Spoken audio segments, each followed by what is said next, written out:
Welcome to the only daily podcast focusing on compliance news of the day. Each morning, start your day with a cup of coffee and Tom Fox, the voice of compliance, to hear about 4 of the top compliance, corruption, or leadership stories you will need to start your day.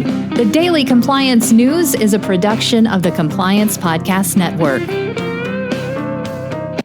First, a word from this month's sponsor, Ethico. If you're a compliance officer, middle managers are crucial in getting your programs from you to your frontline employees. But how do we activate those managers and get them on our side? Ethico's new Middle Manager Toolkit equips you with the skills needed to empower your managers, to promote a culture where ethical behavior thrives and employees feel empowered to speak up. Learn how to turn frontline managers into ethical leaders with our new white paper, Empowering Middle Managers as Ethics Champions. And did I mention you can get the whole toolkit for free? Head to ethico.com to download the full toolkit today. If you're wondering about what you can do if you find yourself in an FCPA compliance action, check out the FCPA Survival Guide. It's my latest book. It's sponsored by Ethico, and in it, I take up and write the top 10 things you can do to reduce your overall fine and penalty if you find yourself in an FCPA enforcement action. So check out the FCPA Survival Guide. The Daily Compliance News for February 10, 2025 for Immediate Compliance Edition. And we begin with that story as FEMA has ordered workers that they must say illegal alien instead of immigrant. In a memo entitled For Immediate Compliance, it was stated that FEMA workers must now refer to all immigrants as illegal aliens. Well, there you go. 1984 is with us, as one FEMA worker said.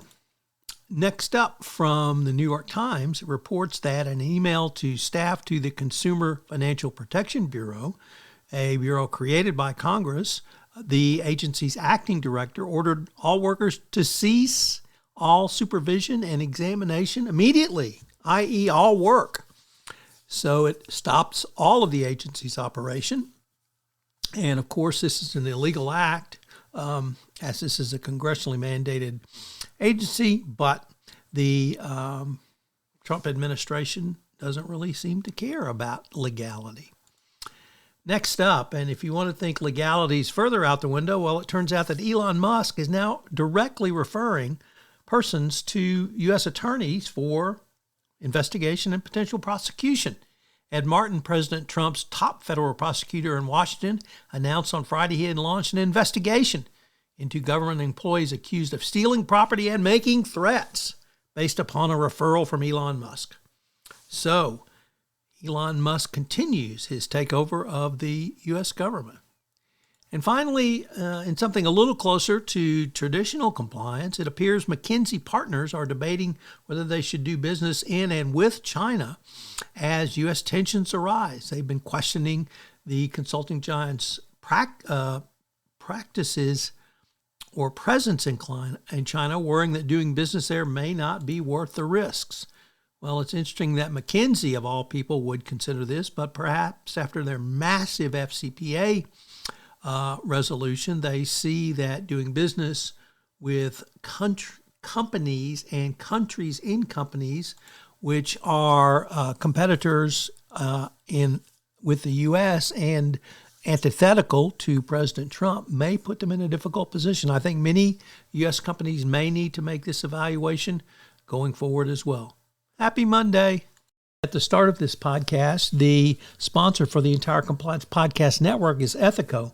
Well, Ethico has a great new offering this month for you, a toolkit for middle managers.